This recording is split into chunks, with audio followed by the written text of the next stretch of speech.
হাসিনা এবং ছাত্রলীগ একটা dead chapter. আপনাদেরকে এখনো দেখি আপনাদের হচ্ছে ওই যে ভাসুরের নাম মুখে নিতে কেমন যেন লাগে। কেন মিডিয়াতে যে ফেসিবাদী খুনি হাসিনা লেখা যায় না?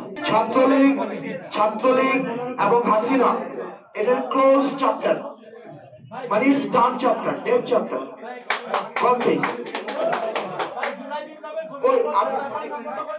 আসতেছি। ছাত্রলীগ এবং হাসিনার চ্যাপ্টার 5 আগস্ট ক্লোজ হয়ে গিয়েছে। ছাত্রলীগ এবং হাসিনার যদি প্রাসঙ্গিক থাকতোই 5 আগস্ট পালাই যেতে হতো না। আপনারা মিডিয়া যারা আছেন, মিডিয়া বিভিন্ন কারণে আমার উপরে ক্ষুব্ধ বিভিন্ন বিষয়ে।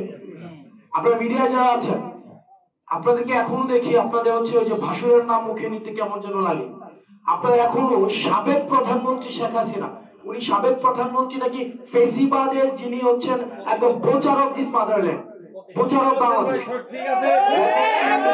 এই বাংলাদেশে হচ্ছে প্রচার 2000 মানুষকে উনি শুধুমাত্র চেয়ার টিকা রাখার জন্য হত্যা করেছে।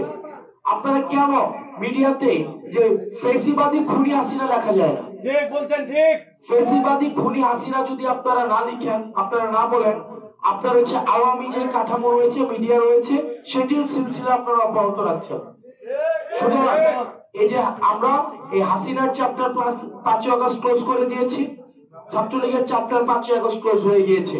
5 আগস্ট পরবর্তী বাংলাদেশে আমাদের ফেসিবাদ বিরোধী যে রাজনৈতিক দলগুলো রয়েছে তাদের সাথে আমাদের মতের পার্থক্য হবে, কথার পার্থক্য হবে, তাদের সাথে আমাদের রাজনৈতিক বিভিন্ন বিষয়ে আমাদের মত পার্থক্য হবে। একই টেবিলে বসে আমাদের দ্বিমত প্রকাশ করব, আমাদের মধ্যে বিভাজন থাকবে, কিন্তু একটা জায়গায় স্পষ্ট, হাসিনার পুনর্বাসন, ফেসিবাদের পুনর্বাসন কোন রূপে, কোন মতের মাধ্যমে, কোন পথের মাধ্যমে, কোন ব্যবসায়িক শ্রেণীর মাধ্যমে, কোন মিডিয়ার মাধ্যমে এ বাংলাদেশে আর কখনোই হতে দেওয়া হবে না। সেক্ষেত্রে হাসিনার ভাষণ যদি আমরা দেখি যে কোনো মিডিয়াতে প্রচার করা হয়, আমরা ধরে নিব সেই মিডিয়া হাসিনাকে স্টিল ফ্যাসিলিটেট করছে, এবং জাতির আশা আকাঙ্ক্ষার বিরুদ্ধে অবস্থান নিয়েছে। আমাদের সুশীলতা বিবর্জিত, আমাদের সুশীলতাকে আমরা ছুঁড়ে ফেলে দিয়েছি বলে আমরা এই গণ অভ্যুত্থান করতে পেরেছি। সুতরাং হাসিনার প্রশ্নে নো সুশীলতা, এবং হাসিনা এবং ছাত্রলীগ একটা dead chapter. Thank you everyone.